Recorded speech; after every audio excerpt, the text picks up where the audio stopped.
Welcome to the last chance qualifier, Dragonshire, our first map. So we had Group A, we had Group B here at the Murky Cup, and now we're going into the last chance qualifier, everybody. The final chance for the teams to make it to the playoffs. 4 teams have already qualified for the playoffs, and we're going to decide 2 more. Now we have in the last chance qualifier, once again, 2 groups. In this group we have the Freedom Exporters, we have the Enjoyers, and I believe we have Hypernova and the Cats in the group, and only one of those teams is going to make it. So currently we're on Dragonshire, we're starting with the best of 3 series in the first round, and then we're moving into a best of 5 to determine the final team to move on. The Freedom Exporters, honestly, a little bit disappointing. I expected them to have a much stronger showing in the group. Now, they are obviously playing from the US server, so that's a little bit of a tricky one for them because they're playing with a ping disadvantage. Regardless, I really thought they would have more of an impact in the group that they were playing in, so now they have another opportunity here, but they're also going up against some tough opponents. With the Murky Cup, we have, of course, a couple of tweaks to the system to incentivize teams to play something a bit different. First of all, every single hero that you can see can only be played once, so you won't see Blaze every single game and so on and so forth. But we also have bounties, and I've been talking about the bounties quite a lot.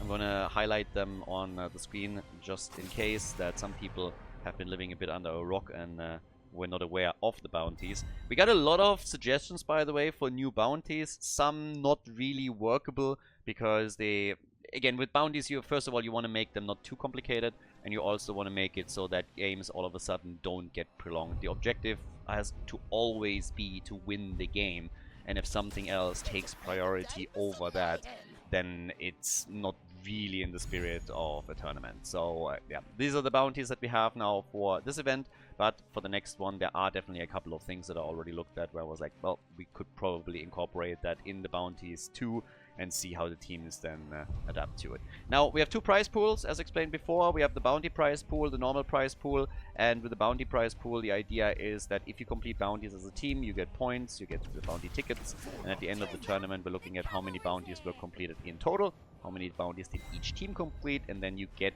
therefore a share out of that bounty pool. That's the whole idea. So teams have to go for a risk-reward calculation and to think, okay, can we win with a bounty against our opponent?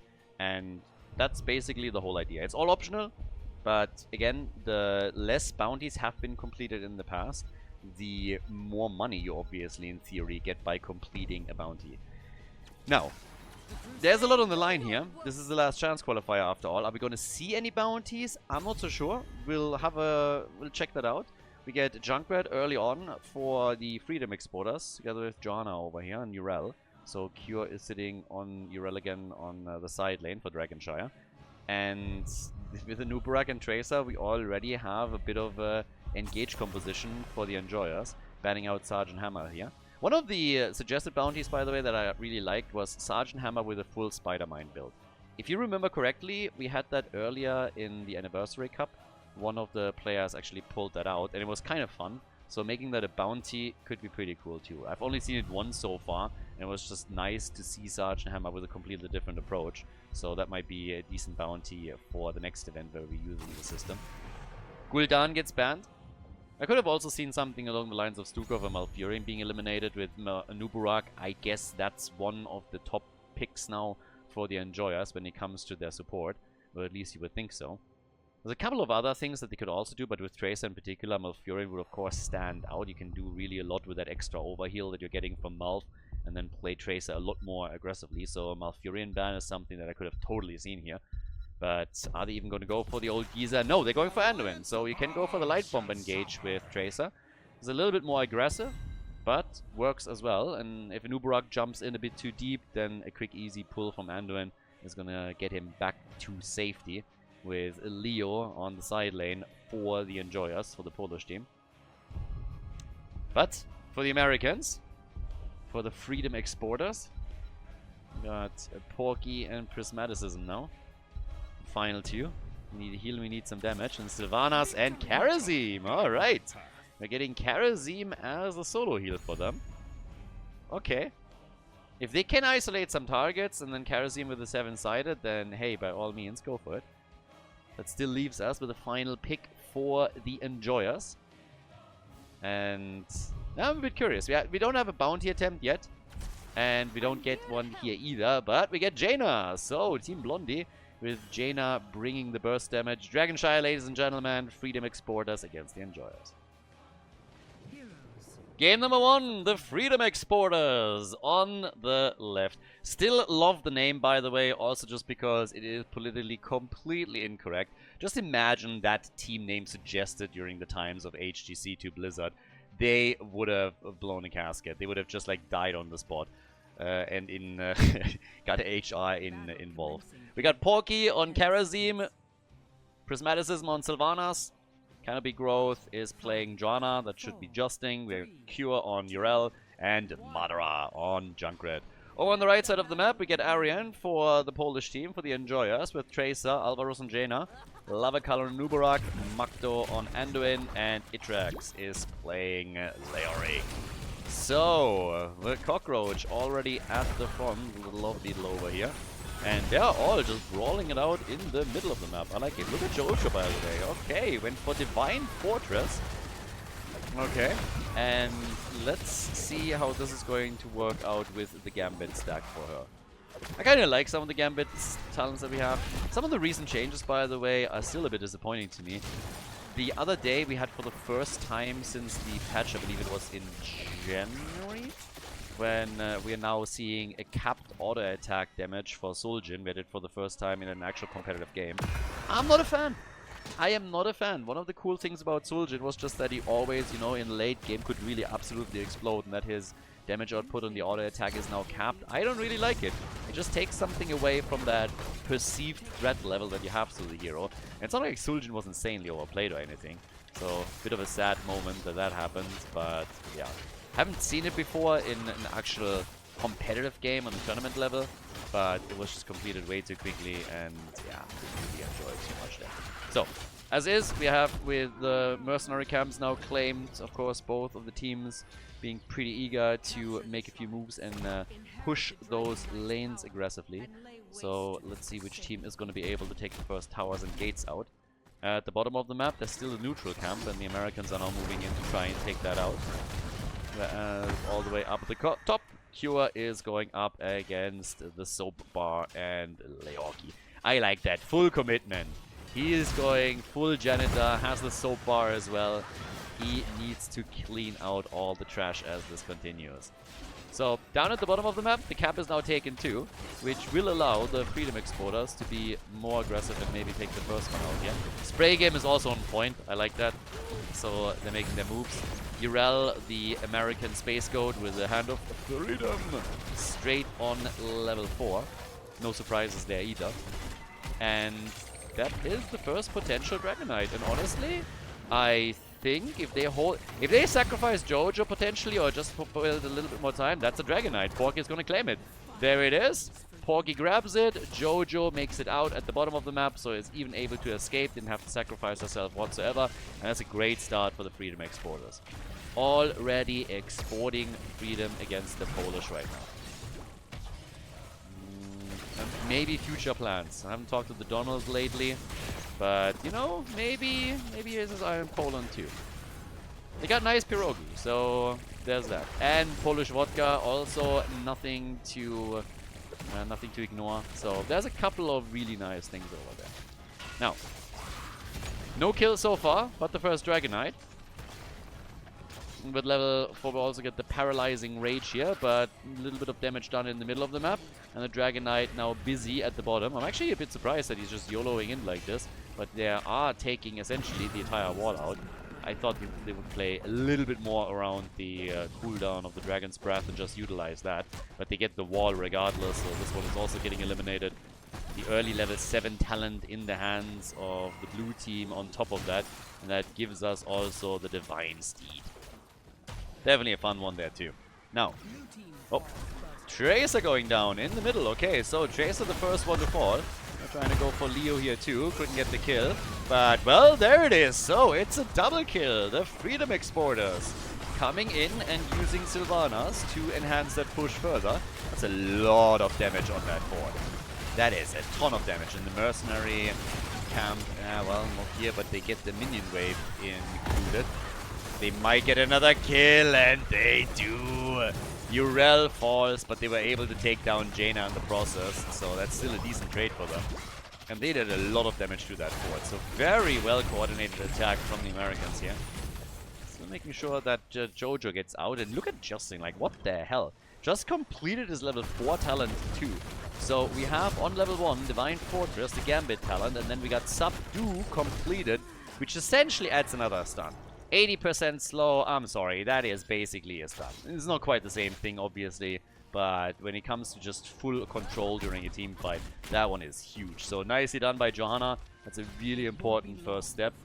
And, well, with Siege Giants now traveling through the bot lane for both of the teams, there's a chance that they maybe escort them straight towards the fort as well, but we're about to hit level 10 for the blue team. Yep, they're going to go with level 10 talents, and then we'll see what's first on the agenda. They might just be pushing for the fort in the middle. Maybe also Dragon Knight here. Urel doing work, top lane too. So Cure just keeps applying pressure.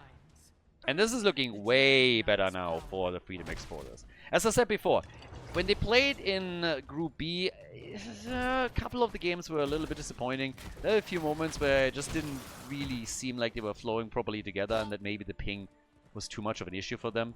But this is now looking really nice. They are moving in, taking a second Dragon Knight. They're doing a fantastic job controlling the flow of the game here. And Urel obviously was taking a lot of damage up at the top as she was still trying to hold the shrine so that the Dragon Knight could be picked. But now with Karazim there, they are even able to apply pressure to Leoric. Not able to get a kill, but they took out the fort in the middle. Both teams now on level 10. Mind control into a 7-sided, also definitely possible now. All set up potentially by a Blessed Shield. And then we get Entomb, and we have Light Bomb over here. Yeah, Jaina already getting her butt kicked a bit by the Dragon Knight, but this is solid structural damage. Yeah, ahead by a little bit more than half a level now. Tracer and Nubarak, they're all diving in now, and Madara is low, no way, and makes it out of the fight. Cocoon used against Sylvanas, but they're not able to pick up a kill there either. Cure still has it ult, pops it, no problem for him, he's gonna survive through this, and they're coming in for Jaina again, and she's gone already. Leo gets attacked too. They're diving after Lavakal on Nubarak, and he is also in trouble. So, yep, things are looking a little bit tricky. Now, to be fair to the Enjoyers, they're currently playing with a sub. Makto is subbing in here today for them, so they don't have their full 5-man that they would normally run here. Anduin is a substitute player that they're using for the series right now. But it just looks way better for the blue team at this point. We got 16,000 damage for Junkrat and also for Sylvanas, the two of them the top damage dealers at this point in time. 20,000 for Leoki, who with all the drain that he got through at the top is running the show on the side of the Enjoyers. And he's basically doubling, and sometimes even nearly tripling the damage output of the other heroes on the team. So, yep. That is one of the problems. To be fair, I actually kind of missed the damage output of Tracer here. She's at 15,000, so that makes a little bit more sense. So she is going to start to catch up here. We got level 13 talents in now. Next shrine is activating. This is objective number 3 already. We got the third objective coming up now. And, well, over here, Arian moving in again. And Leoki goes down once more. Eliminated all the way up at the top. With level 13, we get Roar, and we got the Sixth Sense for Karazim. Now that they have that push set up at the top, the red team is reacting, but there's Cure also at the bottom of the map, and we might look at another Dragon Knight. We come in with the Cocoon. There's the stun, and finally another kill. Nicely done. Junkrat is gone. Blessed Shield is out, but the problem is that Urel is already going for the next Dragon Knight, and that is Dragon Knight number 3. Even Siege Giants doing work at the bottom of the map. Now they're jumping in on Jojo, and she falls. Johanna is down, and that is actually the first stack of the Gambit quest removed as well. So that's now 5% of that max health lost for Justin. But again, it came with a Dragon Knight, so they got the DK at least. And now they're splitting their attention at the top and down at the bottom of the map. Atrax low. They get the kill on Sylvanas, but Karazim gets 1 kill. Can he get a little bit more than that? He tries to go for Tracer and gets dangerously close to eliminate her. So Karazim still alive and kicking as they traded kills up at the top. Tracer had to retreat, and a Dragonite down here won't be able to do too much after eliminating the fort. Can go for the next minion wave, I guess. Try and play as long as possible with the DK to force the opponent to have some of their resources down at the bottom of the map. But there's very little else that they are going to be able to pull off here. The gap in experience, on the other hand, that has been widened. And we are now looking at a level 16 talent in a few moments for the Freedom Exporters. They're going to help them a lot. Cocoon already used here. Burn, but the stun is in. Urel says hello, and a Nubarak dives out. So, Nubarak is already jumping away. There was also a bounty suggested for Nubarak, by the way, that we have as bounty for Locust Swarm. On the one hand, the talent never gets picked. On the other hand, I think it's boring as hell. So, this is like a typical bounty where I'm not really sure if it would be interesting, because it just feels like it's boring. Local, you know, if we have Ragnaros's Lava Wave, it's kind of cool. There's a, or if you have instead of the Riptire, the Rocket Ride, all of a sudden you have an element that in fights actually changes the dynamic a little bit, makes it fun. But something like Nubarak, Locust Swarm is just like, they're just there, and then they're gone.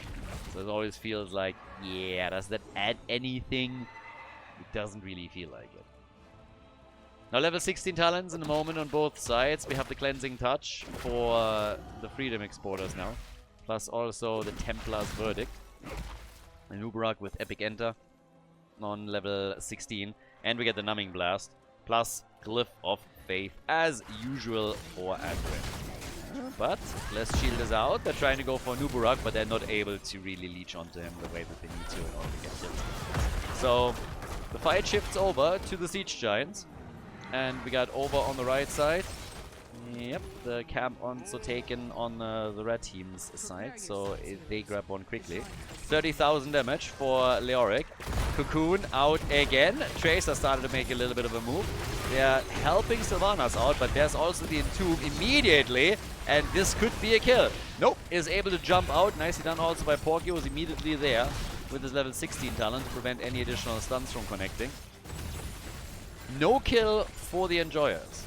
Enjoyers haven't taken a fort down yet, and now they are suffering a bit here. So Atrax gets jumped, pushed around. Can they get the kill there? Leo is low. Maybe with Junkrat? Yeah, he gets a couple of grenades through. It's Karazim who gets the kill on Leo, and then Tracer falls a moment later. So not looking too shabby for them. That's now more than a level lead for them. And they're going to get another Dragonite. Guys, this is Dragonite number 4 for the Freedom Exporters. 4 Dragonites in a row. Which is kind of wild. This was the map choice, by the way, of the Enjoyers. So the Enjoyers picked the map. And it is backfiring against them completely. This is not running for them at all. There's a Dragonite now down at the bottom of the map. We have, in addition to that, also the mercenary camps. That's going to help. And Trenny, not really a concern.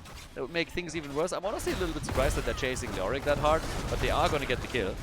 And now the rest of the team is moving down to the bottom of the map. But it costs them the mercenary camp. Or at least the biggest part of it.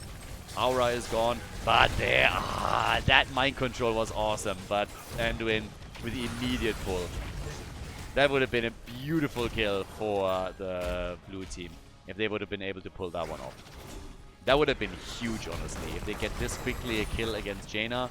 But, well, for now it's still a 5 versus 4. They're trying to go through the wall here. We're only 13.5 minutes into the game, despite the fact that we have the 4th Dragonite now. They go for Lavakal. Oh, the Riptire. It's good damage, but it's not enough to net them a kill. And Leoric is back now. So, Leoric is back to business. And they are going to get some damage in on the keep, I guess. But I suppose it's not going to be too much. And Leo is dead again. And there's level 20 now for the blue team.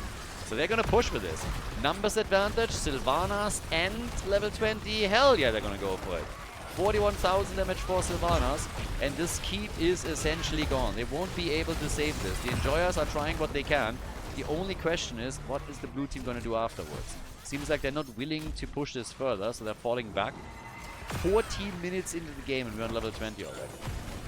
So, yep, this is looking fantastic for the freedom exporters. A lot of freedom to be exported. Karazim is the only one that hasn't died yet on the blue team. Everybody else died exactly once.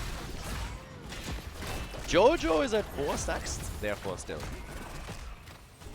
So, good for her with the gambit. But yep, the attack is coming together. Tracer again with the light bomb engage. And they still can't kill Madara. They got everything on him. Tracer did what she could. But now Jaina is in trouble. Leo is in trouble. Urel jumping out. And here comes the Riptire again. As Junkrat is at a safe distance. Tries to get the minion wave maybe eliminated here. And yep, gets the minion wave out of the way.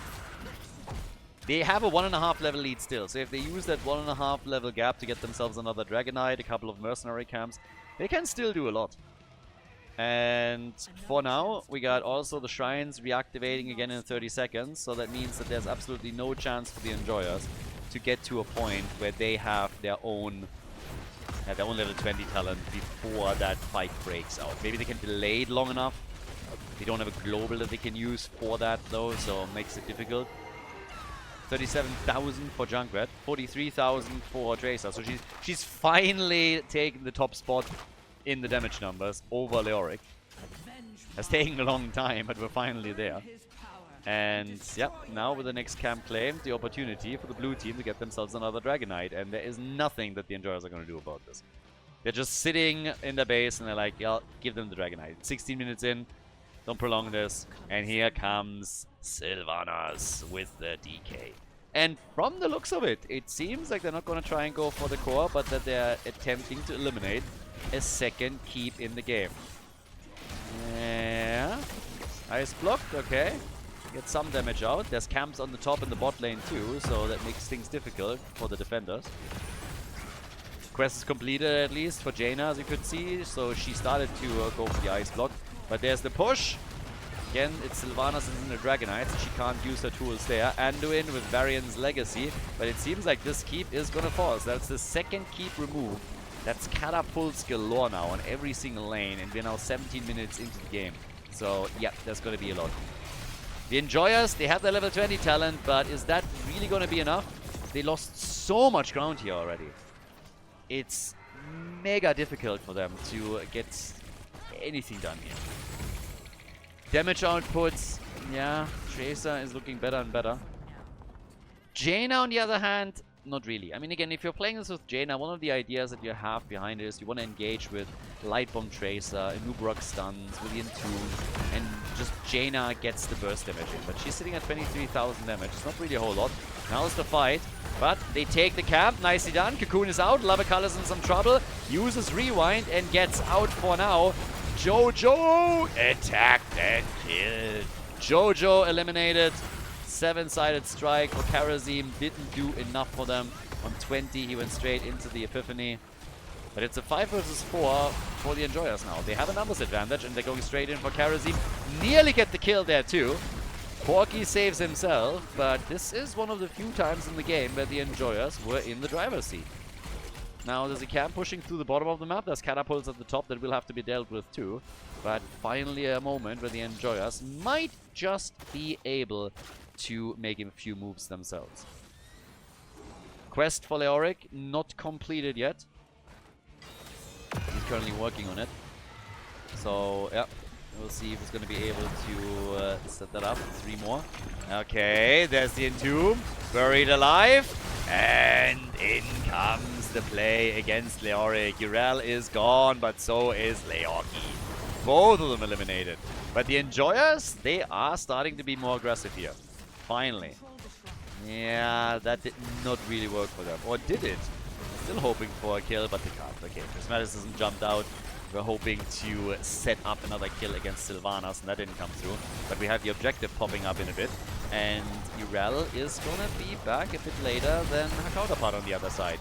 What about Inubarak though? He's able to get out with essentially no hit points. Had a W still available and used that in the last moment. But now we have 12 kills, 2-6. And it is objective time. Leoki is back. Another 18 seconds for Urel to reappear. And then obviously also the travel time that she's going to have. Leoric is already ghosting in. He has Buried Alive, so he can use his Entomb whenever he sees an opportunity to pull that off. This is, on the other hand, a problem. I mean, I've been talking about this quite a bit. The catapults that we're now seeing on every single lane are becoming a huge deal. There's too many catapults pushing, and we're now nearly 20 minutes into the game.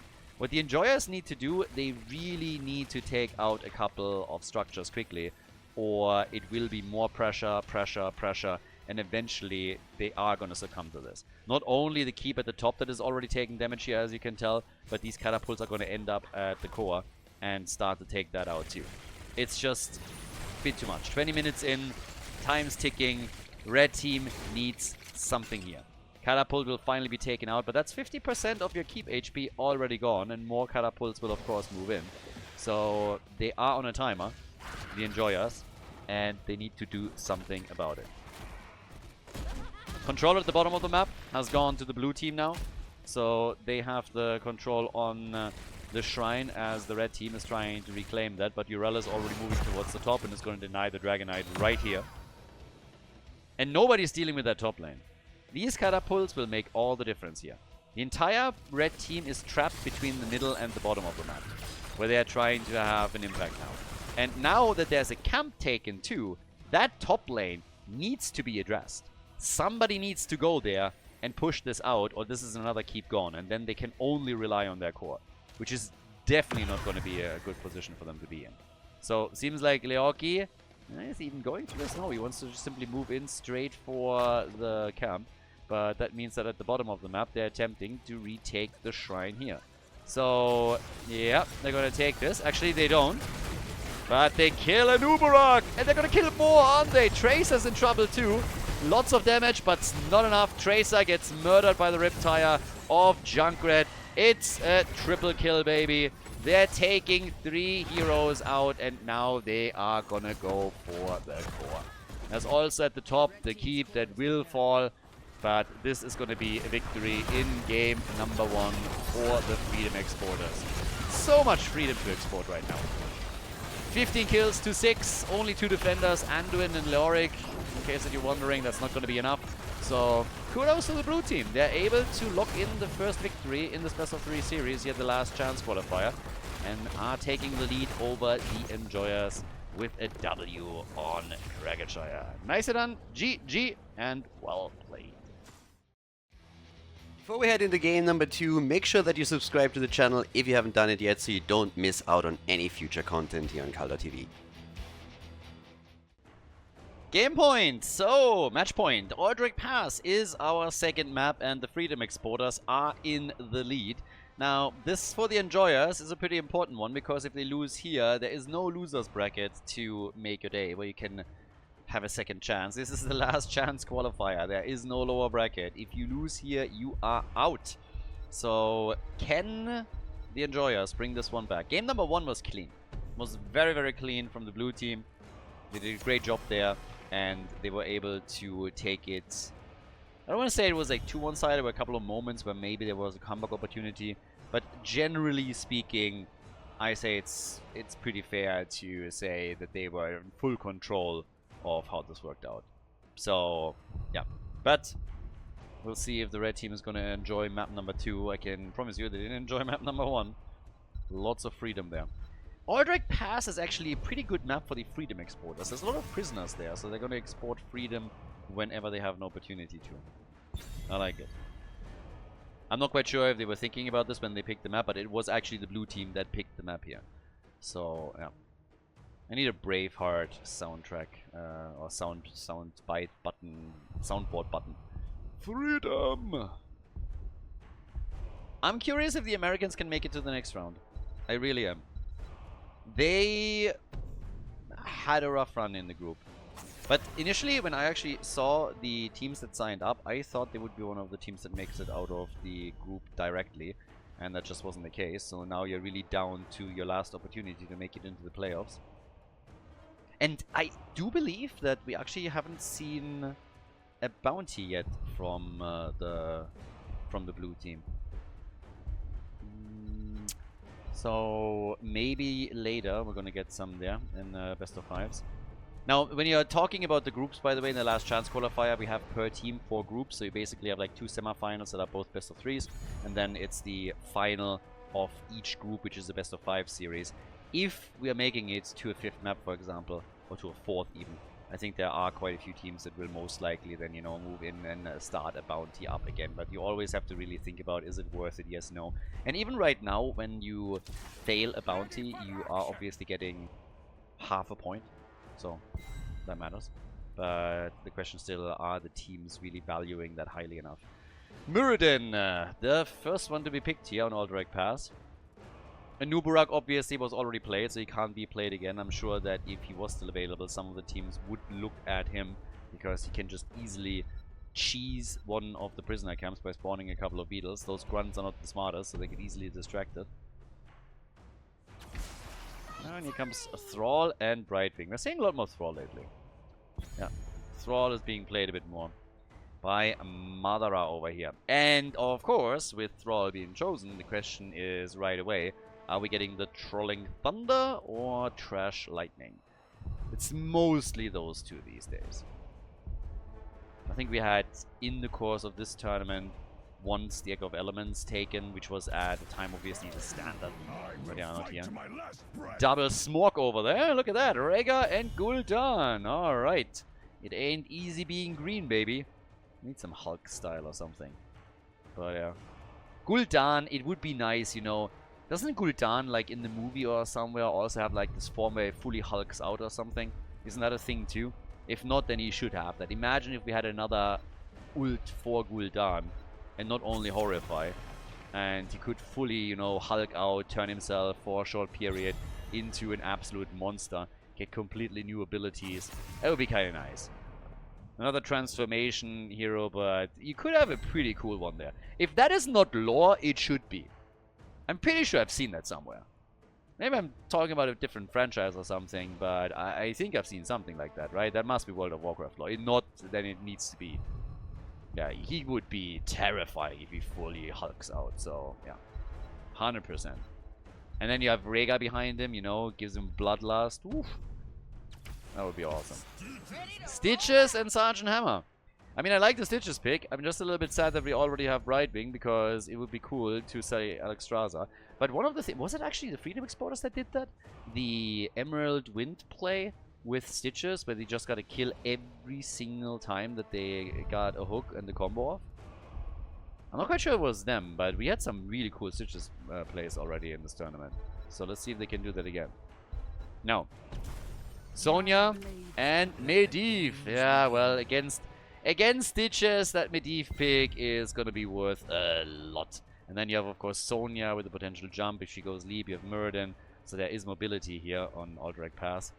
And, well, off we go. Final pick. Cure. We still need some extra side lane. You're obviously going to run a triple front line here from the looks of it. So, Thrall not going to be the side laner. We're going to go full Sergeant Hammer on this one. And Cure goes for... Oh, no, it goes for the birdie. Alrighty. So, we get some Gorge into Gust. I don't think that they're going to commit to Emerald Wind now that they are false start. But we'll see. Either way, map number 2, match point number 1. We have the series between the Freedom Exporters and the Enjoyers. The Freedom Exporters with the lead in this series. Yep, they are ahead and they're gonna try to crush their opponents now. We have on the side of Thrall the Trolling Thunder for Madara, so he doesn't do stacks. Porky with Brightwing, Sergeant Hammer played by Prismatism. We got Justin on the account Canopy Growth with Stitches, and Cure with the Birdie. He's gonna play Falstad here. Over on the right side of the map, the Enjoyers with Medivh. So, Alvaros on Medivh for the team. Lavakal on Rhaegar. We got Makdo, the sub today, on Sonya. So switching roles here with Itrax on Gul'dan, and Arian is playing Muradin. Yep, once again, as a side note, the blue team playing cross-server, therefore a ping disadvantage for them. The red team not playing with a full lineup. They have one sub player. This, by the way, makes me a bit sad. Hungry for more taken, but no Alexstrasza here to get them a chance to complete the bounty. That is just sad. So, yeah. But then again, Meridian's jumping out and he's gone. Another bounty suggestion was, by the way, that we go and make a bounty for the kidnap combo. Honestly, I think that back in the day when we did the first 3 bounties, kidnap combos were so common that it didn't really make a whole lot of sense. These days, I think that's actually a good idea. Kidnap combo, in case that you guys were not aware, is if you play Medivh with Stitches, and you go Stitches, Hook, Gorge, and then a Portal, and you just kidnap the target. So yeah, there's actually quite a lot of fun stuff that you can technically do with that. We had at some point a team that in an early round against a weaker opponent was trolling a little bit. They got, if I'm not mistaken, what was it? Stitches, Medivh, and then I think it was something like Muradin and Alarak or whatever. So you had Haymaker, Hook, Portal after Gorge, and then also Telekinesis. I think even Anduin as the heal, so they could pull the target even further up. So if anybody was caught by Stitches and Gorge used, they could essentially just carry that person onto the other side of the map. It was kind of funny. I think it was Dinu's team that played it back then. Battlefield of Eternity must have been like at least 1 or 2 years ago, at a minimum. So yeah, but lots of fun. But yeah, we have now in the middle of the map, oh, the shield out, and Gul'dan makes it. Alright. Gul'dan is able to get away here. Level 4 is kicking in. That gives us the Feral Resilience for Thrall. So in this case, not going for the stacks that we most of the time get with the Frostwolf pack. Stacks also coming together for Medivh and for Stitches. Stitches is boosting his hit points a little bit. Gul'dan goes down against Sergeant Hammer, but the real action is at the bottom of the map, as we have them move in and try and get a kill here. Brightwing instantly assisting, and Sergeant Hammer is just sieging up here. So we still have that hook coming out. There's one bounty suggestion that was also made because of a story that I keep telling that we had from the Frenchies, from Masquerade and his boys once. A play where on level 7 with Sergeant Hammer, they didn't go for the Hammer Siege mode, they went for the graduating range, and then they had Stitches together with that, and they were friendly hand hooking Sergeant Hammer closer and closer to opponent structures to reposition Sergeant Hammer while Sergeant Hammer was using graduating range. I honestly don't know if that is a good bounty though, because I really feel that's that's a massive handicap. That might be a bit too much. There's a lot of ifs and whens that are coming into play there. Alvaros, no! He loses his stacks. Medivh dies, and that's the stacks gone. Ah, that hurts. I mean, it's not that many, but he was at 16. That's still pretty decent, so that blows. This is actually the first time in the entire tournament that we have Medivh die before he completed his stacks. Just as a side note, that is literally the first time in the tournament that Medivh was eliminated and lost his baseline stacks. Until now, every single Medivh player played it mega safe and made sure that they would not run into that problem. So, yep, this is the first time that backfired. Now, portals are being set up. It's the hook against Rhaegar. They're trying to go for Thrall still. Merlin running a little bit low on mana too, so there's another problem there. And they are going for the camp again. It is the red team that is starting to be very aggressive around this. Blue team has taken the lead, but now they're falling back slightly. They have 2 kills, so the Freedom Exporters are ahead in the kill count, but they might lose the objective here. Falstad is still at the top, so they're splitting their forces onto the lanes, trying to do as much as they can. And with the first objective, yeah, we're going to have them take this. Here comes Falstad. They want the kill. They come in again for Medivh, and nearly get a drop on Muradin too. But it is Gul'dan that died again. And the objective has not been taken. Objective hasn't been claimed. The Freedom Exporters have still a chance to be the first team to get it. They have a 1 level advantage now with 3 kills to 0. And the Enjoyers are struggling here. Yep. They are having some serious issues. That's going to be an objective in the hands of the Freedom Exporters. Lanes have already taken damage. That's mainly true for the top and the mid lane. But even down here at the bottom of the map, some towers have taken some hits. And with Medivh obviously being delayed on his baseline completion, this is not going to help them either. So, yeah. There is, by the way, our Emerald Wind. We've been talking about it a bit. And together with Stitch's Gorge, they're going for Emerald Wind again and are trying to set this one up. So, as it stands right now, Cure making a move at the top lane and trying to push in. Brightwing is there as well, so they have a double global essentially. There's action at the bottom of the map. Some aggression in the middle. And that is going to cost them a lot. I mean, not only... There's the Gorge again on Stitches. And yep, well done. False that flies in. Was honestly not even needed here, but they get the kill regardless. And that's the fort in the middle gone. Up at the top, it's taken 50%, more than 50% of the damage. And down at the bottom of the map with the minion wave. And the objective plus Thrall Madara is going to eliminate another one. They're not even stopping there. They're coming into the mid lane now. And they do work here, taking the wall out. Sergeant Hammer with 16,000 damage. 17,000 for Gul'dan. We get Leap indeed. And yep, that is at least level 10 versus level 10. But the timing and everything that we saw for the Freedom Exporters on the last one was pretty big. Yeah, and this doesn't really help them either. Oh, maybe it does. Hello? The helping hand. Nice. But the rest of the team is now rotating in, and this is going to be a... This could be brutal. The Enjoyers are clearly saying, boys, we need to take a risk here. They are willing to force a fight, take a risk, and see what they can do with this. And it seems like the blue team is only happy to take over. So they're going to try and make that a thing. Madara gets attacked and killed. Nice. Job well done, but Medivh eliminated after him being gorged, and he loses his stacks again. Medivh is having a very tough time here. A really, really tough time. This is not good for the Enjoyers. They are losing stacks. It's 4 versus 4 now, so at least they killed Thrall. That's the first kill, by the way, for the Enjoyers. But still, this one hurts a ton. That's a huge problem for them right now. The bot lane's already pushed back out. There's still the boss at the top, but there's a lot of time lost for everybody involved. And the next objective is going to pop up soon. There's stacks coming in for Stitches and others, but if you just look at the situation right now with Medivh not really being where he wants, for example, it's a tough one. Experience lead is also just too much.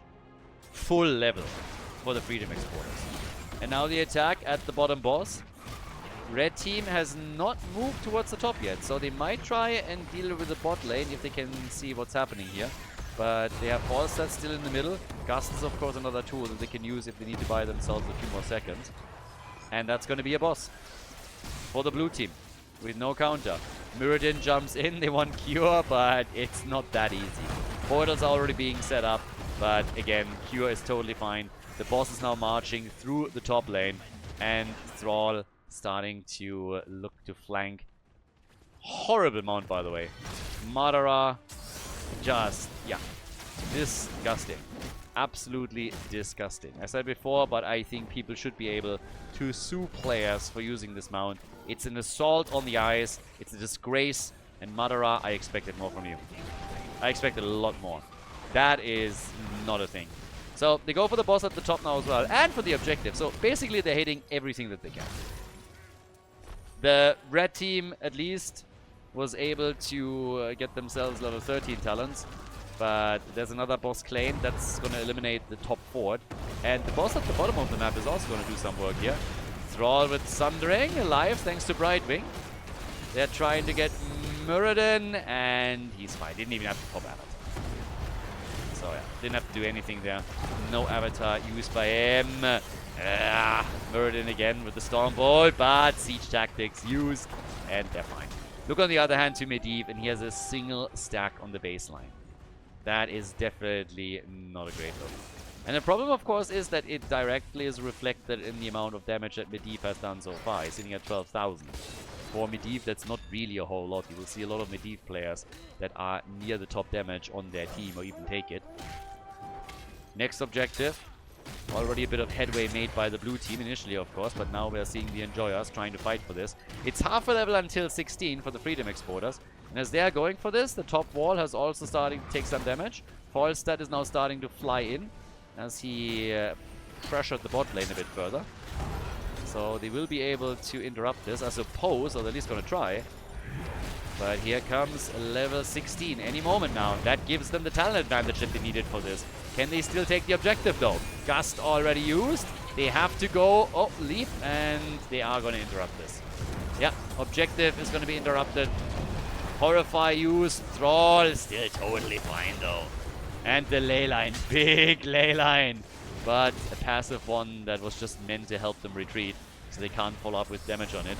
Or that could have potentially been amazing. But, yep, they are going for the camp again. Keep at the bottom of the map is already taking damage, by the way. So, yes, the red team is suffering. They really are.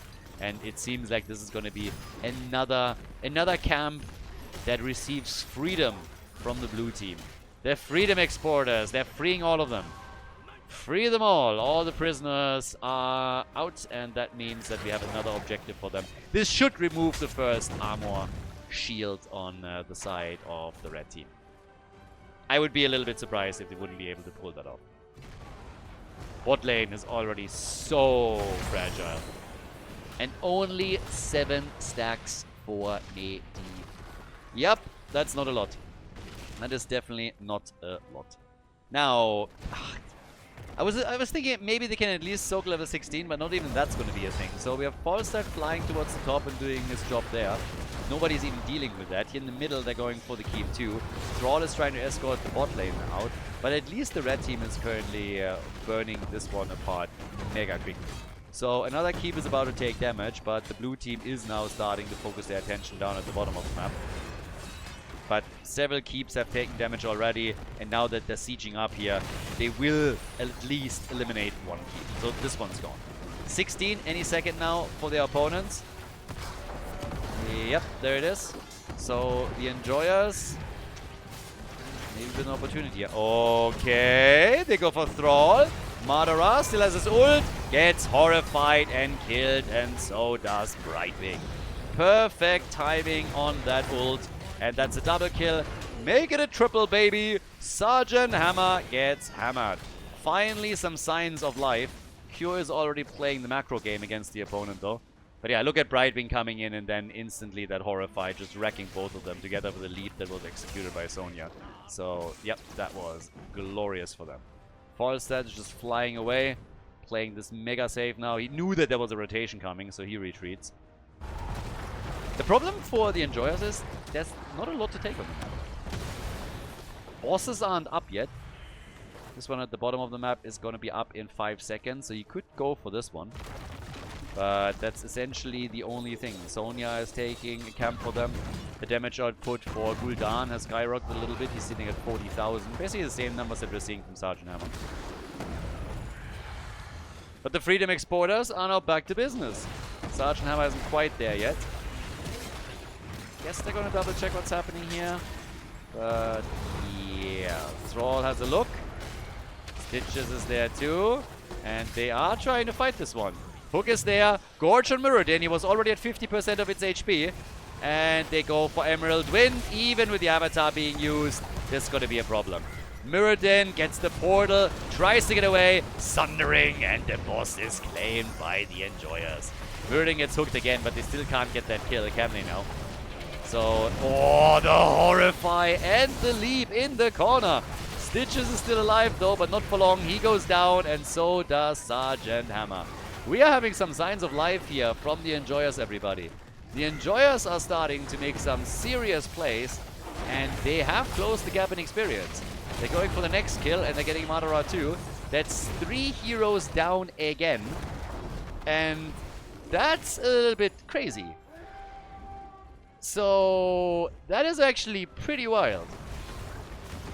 At this point, we have 5 kills to 7. The blue team has now less kills than their opponent, but another keep gets destroyed at the top as Falstad is just playing Rat Dota against them and takes the structures out. And not only is that a problem, and Brightwing is moving away, we have another push coming through the middle, so they can't lose that much. This defense is going to be interesting though, because there's only 1 armor shield that is missing on the core.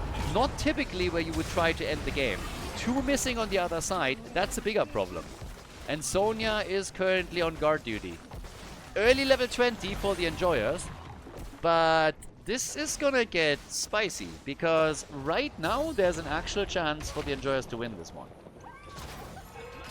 The problem really is that 2 armor shields are already gone. But the objective has been taken too. So this is where they could turn it even further. Blue team needs to just stabilize here.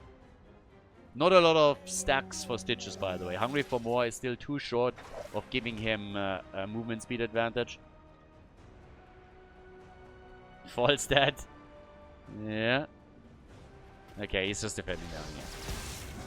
I don't think they're going to be too worried about the bot lane. Again, the keep is already gone there. But they are going to try and at least hold them off in the middle and at the top. Slow them down a little bit so that they don't lose additional keeps. That's going to be the big one. But this objective is going to help the Enjoyers to... Well, they're getting another kill, aren't they? The objective is going to help the Enjoyers to get map control. And now they're getting kills. Gust being used just as the leap connects. But they're down 1 hero. So the objective in the middle is gone. Down at the bottom of the map, they're not worried about it too much. They have to defend here. Topside fort will also fall. But can the Freedom Exporters actually make this happen? Oh my god! Sonya with a big spear, composite spear right here. And holy range, Batman. That was a max range connect right there. Topside fort is gone. It does not really change the fact that the Enjoyers are down 2 keeps. So the advantage, structurally speaking, still goes to the Freedom Exporters. Structurally speaking, they are ahead. But, well, there's a lot to be taken now. Boss at the top is about to be claimed. Falstad has gone into Epic Mount, so they are realizing on 20 that they might have to actually play this one out with a little bit more map control. So Epic Mount for Falstad. Bribing, by the way, with the intensive wind. Blizzard and their fart jokes. Every single talent that has anything to do with wind by Blizzard, the naming convention that they have there, it's honestly like they're a 4-year-old that is making fart jokes the entire time. Just look at Samuro and the picks and some of the other heroes that have wind talents. It's like the same over and over again. Damage done in the middle, a little bit more. Again, these keeps are hurting. Boss is claimed up at the top, so they're not even pushing here. This one should not be able to take a keep out. I think this one's going to be fine still. We now have also 19 stacks on Medivh. Again, still very far away from completing anything, but still. And Sonya slowly moving through the middle. Now in the meantime, we're having Gul'dan as nearly top damage in the game. Gul'dan and Sergeant Hammer have been pretty much for the last 10 minutes or so been on even numbers more or less. 60,000 and 58,000. Muradin with 30,000 is actually the second highest damage dealer on the team. Whereas for the Freedom Exporters, we got 41,000 on Thrall. But 4 deaths as well, so that's the next problem. Madara has been caught a lot here. Falstad is really what helps them the most with getting map control. And he's pushing those lanes out, trying to ensure that the core is going to be under pressure. Yeah, Stormbolt connects with 2. Do we see a ley line? Yeah, but it doesn't connect with anything. Only Stitches, that's not enough. Falstad was there immediately and is now dealing with this. That's a lot of ults that were just used, but they get the lead on the objective at least. Sonya is pushing back out the top lane. This is getting intense here, it really is. Falstad, he is doing his best to just control the map. Cure is everywhere. Epic Mount helps him, flies in, gets the gas. They're trying to isolate, but Thrall is gone, and that's the problem the entire game already. Thrall dies too much. Cure is now gone too. That hook was not enough. Brightwing is also eliminated. This is looking very much like it's going to be game. We might go to game number 3 here. The Enjoyers, they had a tough time for most of the game, but now they're absolutely crushing it here. And they are coming back with a vengeance. Medivh never completed his quest, but he still keeps cheating on level 20 as he moves in and sets the ley lines up one after another. And this allows them to go straight up for the core, not even bothering to remove a second shield from it. This is just way too much to handle. So nicely done. Freedom Exporters with some trouble. Another leap, and bye-bye Sergeant Hammer. It's a 5-man team wipe. As they come in with the victory on all direct pass. Nicely done, the Enjoyers. Not giving up that easily here in the last chance qualifier. They want to move on to the playoffs, and they at least managed to move on to game number 3. Aldrich pass goes to the red team. The Freedom Exporters lose the second map. GG and well played.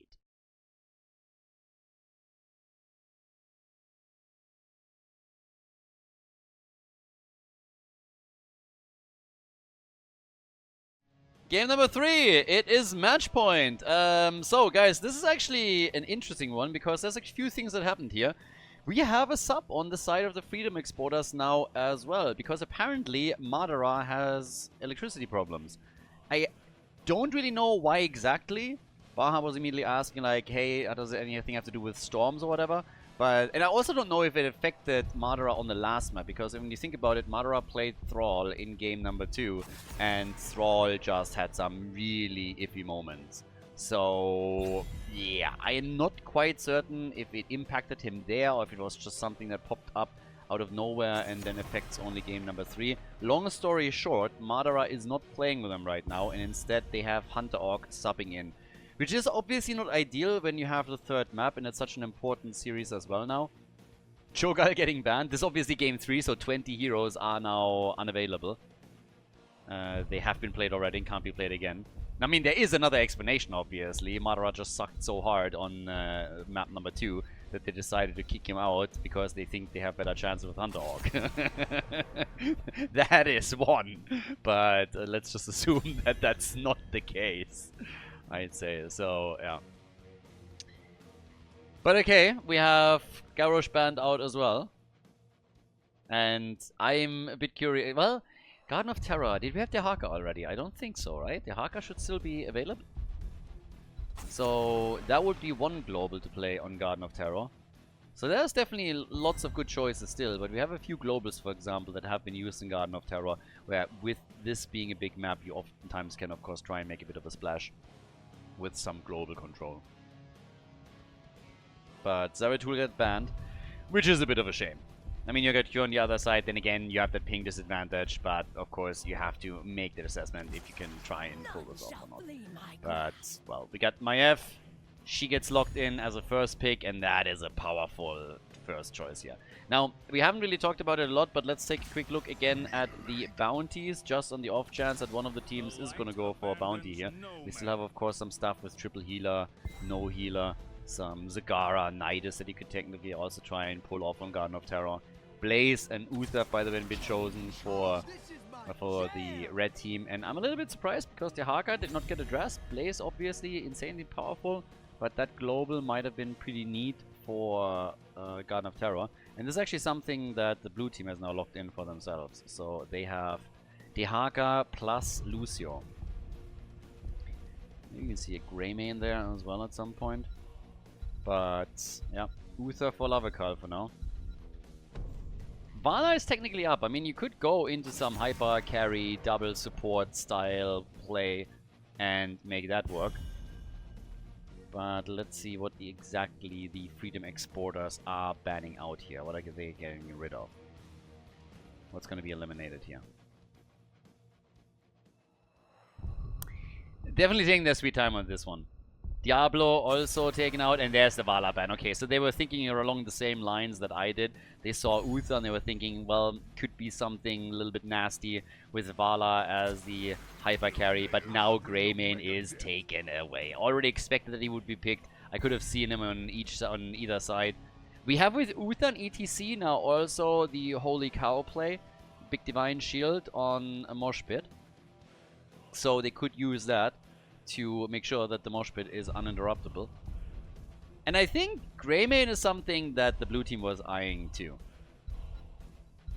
I like what we're seeing here just from a draft perspective. This is actually quite a bit of fun. So, Freedom Exporters, they go for Arthas and for Lulnara. Arthas frontline. Triple frontline with Maiev, Dehaka, and Arthas as the main tank. Yep, the Americans sometimes like to bust him out. Against Greymane, obviously, also a nice tool. With a Frozen Tempest, you can have a lot of impact against any kind of auto attacker. No bounty on their end, though. What about the red team? I don't think we're going to see any healing here. Nah, they go for Whitemane. So it's a double support as expected, but not with Vala, with Greymane as a matter forced into it. And with that, Garden of Terror, final map in the best of 3 series. The winner moves on to the best of 5 that decides who moves on to the playoffs. The loser drops out of the tournament. Game number 3. So the final map. We are going the distance on this one. Over on the left side, Porky with Dehaka. We got Prismaticism on Lulnora, Cure on Maiev, and adjusting on Arthurs with Khaldor. Subbing in right now for Madara on Lucio. Over on the right side of the map, it is the red team with Arian on ETC. We got Itrax on Greymane, Makto on Whitemane, Lavakal on Uther, and Alvaros is playing Blaze. So, let the games begin. Who's gonna take it here? Who's gonna go for the big victory on this one? Who's gonna be able to make a dent in game number 3? And this is an important one, as already mentioned, of course. We got Dehaka at the top, Maiev down at the bottom of the map. They still have 3 in the middle. They're trying to make some moves here, but it's gonna be a bit dicey. Obviously, they played with Khaldor before, but still, all of a sudden, you know, you need a sub on the 3rd map. It's gonna make it difficult for the team. The combo, on the other hand, there's a lot to be had here. We have Lunara, of course, so she's going... I mean, there's a lot of slows, a lot of damage over time. We have Arthurs, who also can be played as a more or less direct counter to some of the shenanigans that Greymane is going to try and pull off as the game continues. And then Uther plus Whitemane with Pity the Frail on level 1 for the Enjoyers. On a big map too. Lucio just zipping around here, being used as a bit of a scouting tool, of course, as well. And Cure and his boys, they're immediately starting to make moves for the first camp. So 1 minute mark has passed, so both of the teams are starting to take a couple of mercenaries out. We have Rhyme for Arthurs, who's also gonna go and solo this. I mean, again, you can basically, with any hero that is in the game, solo a camp, especially a Siege Giant camp. It's just a question of how long is it gonna take you. And Arthurs is just running around here. He's gonna be able to grab this one, so yeah, they're just getting busy. Same is true also for the red team, as they are getting some Siege Giants. We have down at the bottom of the map a little bit of pressure. Siege Giants in a perfect position, by the way, just behind the gates. The timing on the capture has worked out extremely well for the Enjoyers, so they are able to defend this pretty well, as Arthurs, as expected, with a Frozen Wastes pick, is now speccing more into his aura, which is going to help a lot against Greymane. Don't forget, the damage is mainly going to come from Greymane in the first place. So the more Arthurs can control him, the better. And this is something that they're going to attempt to focus on. Uther might be in some trouble, but with the double support, they have the sustain on this. But on the damage side, if Arthurs is able to control Greymane, the team fights could be a bit tricky for the Enjoyers. It's one thing to not die because you have the sustain. It's a completely different story to also get kills yourself so that you can start making some big moves against the opponent. But as it stands right now, we have the first seeds slowly coming up. Lucio, as usual, just zipping around, trying to bait out a couple of abilities, and Khaldor has been doing pretty okay here.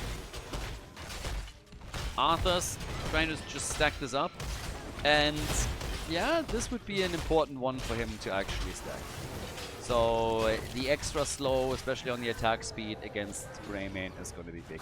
I still expect that we get Divine Shield from Uther, and once that we have that, you can mitigate some of this by just putting the Divine Shield on Greymane. I mean, I talked about the combo with ETC and Smosh Pit, but especially the Chinese teams back in the day, and then to an extent the Koreans, absolutely love to go in with Uther Greymane and just wreak havoc. That was played over and over again through the years. And now the play at the top. There's an early level 7 talent for the Enjoyers. It's a small gap, but a gap nonetheless. We get the Echo Pedal and even Speed Metal over here. So a lot of the tools and abilities that we're getting from the heroes are very much so designed to make things a lot better and nicer for specifically Greymane, as he is going to try and dish out all of that damage later on. Guardian of Ancient Kings as the tool for Uther, and for Arthurs, no surprises there, we get the Icebound Fortitude, whereas Lunara has gone for the Splintered Spear as her level 7 level. Now, still Arthur's trying to complete the quest. And doing pretty okay actually on this, and that's the first blood, isn't it? Yes, it is. They take white main down. Good tether from Maiev. Q on Maiev, obviously a menace. His Zeratul got banned out by the red team. So Maiev as a first pick is what we got from them. And they're getting the second seed from the looks of it. Oh, are they? Nope. Gets interrupted, so they might not be able to claim this one after all. If they can, that would be pretty sweet. That would actually apply a lot of pressure to the Enjoyers. But if they really want to get it, then they have to fight for it. And Lucio is already super low, gets nearly body blocked here. Greyman is jumping in again. It's a 5 versus 5 now, and the red team is retaking the position and is claiming seed number 2. They're even getting a kill, taking the Haka out. So, that is kill for kill, seed on each side, and just mercenaries being sent down the lanes here. Again, this, whoever wins here moves on. The loser is out of the tournament. And that, honestly, no matter who falls, this is going to be a big setback. Enjoyers, great team, Freedom Exporters, another one. So seeing one of them being eliminated here is already going to be rough. But I have to say, we had a lot of top teams in this. And some teams, of course, that just recently popped up that are super, super strong. Team Rip and the Raccoons are just 2 examples of someone that did well in the Anniversary Cup and now also here in the tournament, which is actually pretty amazing. I think one of the standout players lately is Cyber with some of the moves that he's made with some heroes, just forcing consistent preference bans against Sophia, for example. But here, we have the Divine Shield. There's the level 10 abilities on both sides. The camp is indeed stolen by the Enjoyers. And the blue team has to fall back a little bit. We got the disc, but Maiev is also in a bit of trouble. And here comes the jump from ETC. Stage dive over the mosh pit. They get the slide on Maiev, and it is a kill against Cure. That is the second hero to fall on the blue team side. And yep, that was a great move for the Enjoyers. The Freedom Exporters, they are in some trouble here. They have taken damage at the bottom forward. They have lost the camp that they were trying to go for. They're a little bit behind in experience, not really too crazy, but it's not a good direction this is headed from their perspective. We have Arthur still stacking his level 4 though. He's nearly done with it, and he's really making it annoying for Greymane. I mean, he's making it insanely annoying. Greymane is trying to turn it around, but gets killed regardless. There's a reason why back in the day Arthur was one of the big counters against Illidan, for example. Same story behind it for Greymane too. Anything that is based on melee auto attacks was always something that Arthur was just fantastic against. But they are losing ground. They are taking the second seed, but Alvaros is up at the top and is pressuring the fort here. Nah, the Haka shuts it down at least. The jet propulsion prevented him from dropping a Tong or anything. But, okay. Disc is out against Uther. They just want... Raymade instantly. Bam! Bullet and go for it. They wanted a tower though, and that's what they got. So, even experience right now. And, yep, adjusting with the army, of course, too. And when it comes to ults, want to point out Thornwood Vines is, for example, as well in. So, actually going to be a bit interesting to see some of the later turns on Lunara. Let's assume that we're making it to level 20 for both teams. We could see some fun stuff there, of course. Have it already in the tournament. I don't even know when exactly it happened. But we got the Divine Reckoning. And Uther, again, Divine Shield. I mean, that one was more or less given with Greymane and ETC. But no mosh pit from the cow, which is a little bit of the sad one. Level 13 talents drop into the hands of the red team first. And ETC with the global still at the side lane. I mean, he's going to jump into the fight whenever he's needed. But now he's just trying to push the lane out. And the Haka will attempt to meet him there. Arthur's with the Shattered Armor, that's going to help a lot when they're trying to focus the target down. And instantly the Divine Shield on Greymane. And they get the kill on Arthur's. That's the big one, of course. If Arthur survives, then fantastic. But that was rough. Whitemane goes down before she can enter the bunker. That was actually pretty good. And the tether that we're getting from Cure also puts them into a real bad spot. And this is going to be another kill at a minimum. They could kill more than that. They're going for Greymane. And the Tong connect. Oh my god. Beautiful. Nice triple kill against the red team. perfectly done, and this is likely going to be Garden Terrors now. Whiteman was the first one to fall, and then they just chased hard, and they are able to get kills on Blaze and on Greymane, and this is Garden Terrors. The first set is going to come in. They actually delay this a bit because they want to have the camps too. So, yep, they allowed for the Siege Giants to be attacked first. But there should be at least, I guess, 1 to 2 forts that fall now. So, that was big. That was huge from the blue team. The Freedom Exporters, yeah, finally they're starting to liberate people again. They're liberating all of them from their hit points. And they're saving Lunara here. And turn it immediately around against ETC. The stun. Yep, even the Garden Terror is chipping in on this one. 50% of the hit points gone over here. The problem is the top and the bot lane. That's where they're really starting to lose structures. So this one is already gone. And down at the bottom of the map is a lot of damage here too. Cure is slowly moving back out. But as you can see, this is an enormous amount of damage. And they're pushing into the middle to try and take the fort out here. There's still Siege Giants for the team. They might not quite be able to take him out immediately. Well, actually, I think that's it. That's 3 forts destroyed. That's even better than I thought it would for them. So, whew. Enjoyers, they're in trouble. They got some real problems now. The Starwood Spear for Lunara. We got the Elongated Tongue. Already had some fantastic ones earlier. And Remorseless Winter is not going to make this any easier for Greymane in particular.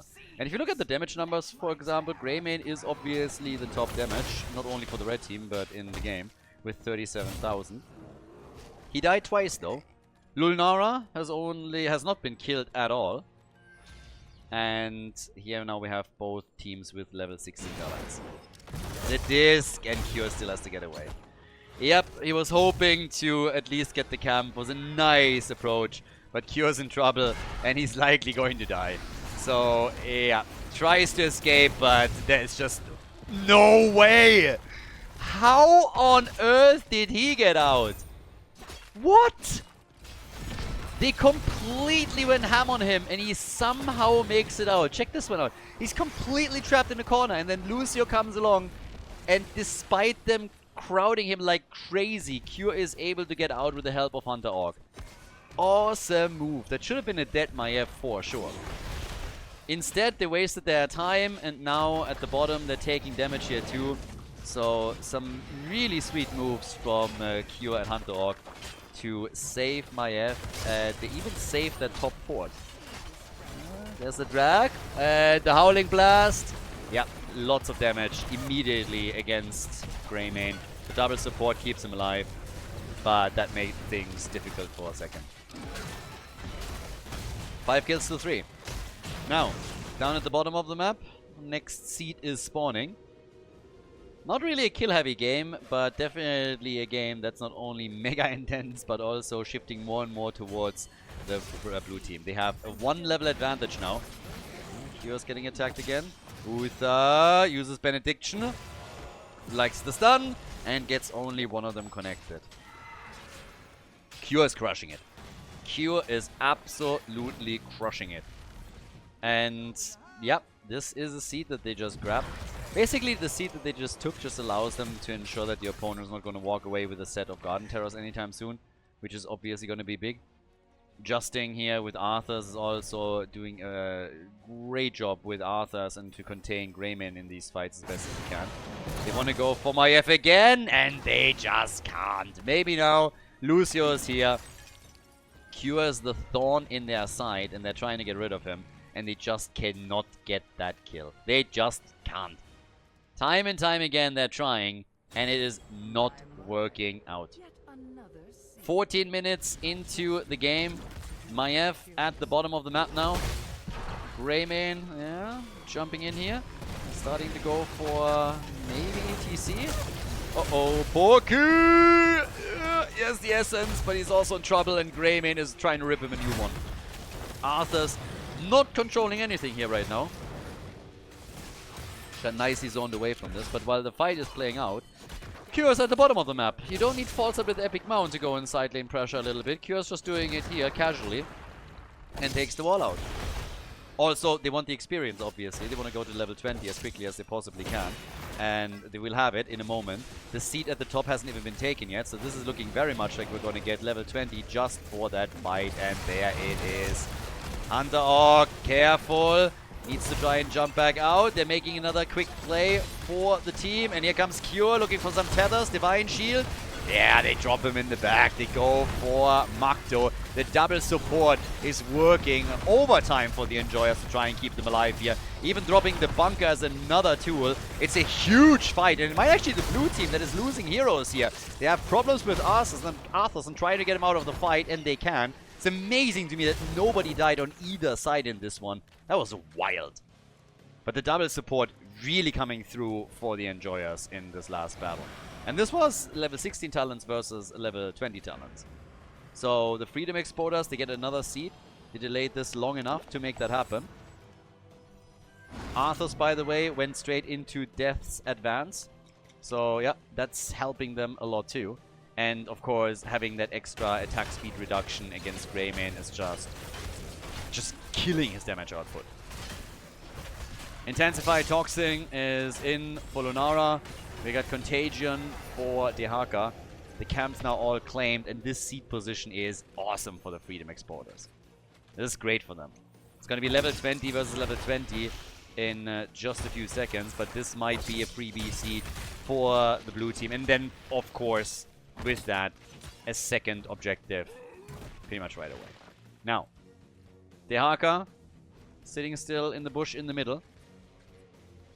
They're attempting, I mean, this fort is now likely going to fall, but what the blue team is attempting to do is just zone the opponent away as best as they can. They don't have any trouble here, any problems here whatsoever. This topside fort will be destroyed, yes, but they're trying to get level 20. They want the experience on the minion wave too, and it's all a question of how these fights now play out with, well, Blaze caught early, gets tethered, and the Divine Shield to save him, which also means that it's now missing for Greymane. And he gets instantly pulled back in and has to use his ult.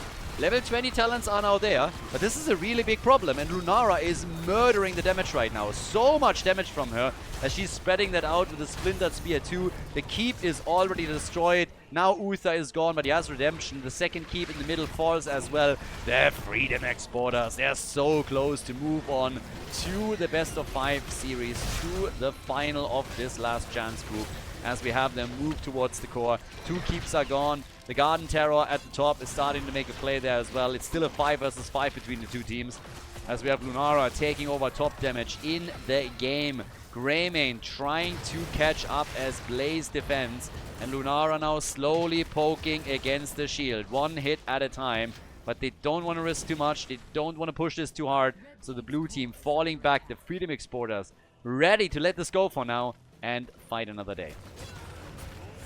They go for the camps though. Greymane. They follow up with the kill? No. But they get the disc. Got the disc out. Made some plays there. And of course by now it's not only the lead in experience, the lead in kills, the structural advantage that they have, but more importantly all that map control. I mean, Q over and over again, pushing the bot lane out, vision limited. Enjoyers don't have a lot to go on at this point. Up at the top, Atrax and Alvaros. The red team is just now pushing with everything that they have. ETC is the only one at the bottom of the map currently, and I mean the reasons are pretty obvious. He has the global. He's the one that can still push out the side lane and then join the team for a team battle. But we have the Khaldor getting attacked. Disc is already out. The catapult is on the core. They're trying to get some hits in here. There's the lick. Top side is getting attacked. ETC. He's fine for now, but he wants to take those catapults out. Stuns them out, buys them some time, but the core is now getting attacked. In the meantime, they are trying to push through the top. And the core is losing hit points on the red team side. They're trying to get back, and I don't think they can, not in time. They're losing way too much here.